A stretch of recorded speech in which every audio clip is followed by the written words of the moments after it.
బుజ్జి చాయ్ తీసుకురాయే. సరే అత్తమ్మా, సరే సరే. దీని చాయ్లో మనవాడ రోజుకి ఎన్నిసార్లు తాగి మునుగుతుంది. ఇంకా ఇంతసేపే తీసుకోవద్దమ్మా. దీన్ని చాయ్ అంటారా? సప్పసప్పగా నీళ్ళు నీళ్ళు మనవాడేది, చక్కెర లేదు ఊకే చాయ్ చాయ్ అంటున్నా అని నీళ్ళు కలుపుకొని చక్కెర లేకుండా. ఏందే మీ లొల్లి? ఎప్పుడు ఏదో ఒక పంచాయతీ ఉంటుంది, చక్కగా ఉండరాదా? నేను లొల్లి ఎత్తున్నావు, చూస్తున్నావా అని అప్ప ఎట్లా మాట్లాడుతున్నదో. చెంప మీద నన్ను కొట్టింది.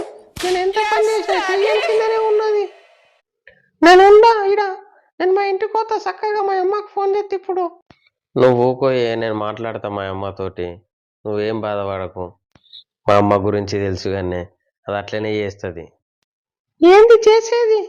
మీ అక్క చెల్లెలని చేస్తే ఇట్లనే ఊపుకుంటారా మీరు? నా మీద అరుసుడు కాదు, మీ అమ్మ మీద ఊపు. రోజు నన్నే అంటున్నారు, ఈరోజు ఇట్లనే తాడొక్కడే తెలిసిపోవాలా. ఏమైందమ్మా? ఎందుకే దాంతో లొల్లి? దాన్ని కొట్టినవంట కదా.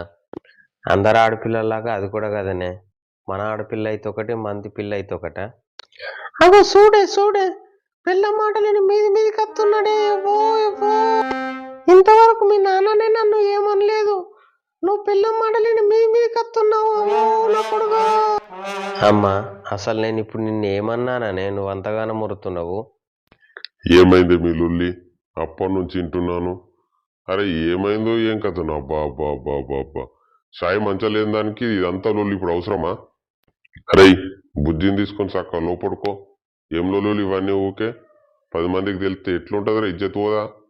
అట్లా కాదే, అది లేనిపోనివన్నీ నా కొడుకు నోరు పోసి నా మీదికి ఎగరొప్పిందే.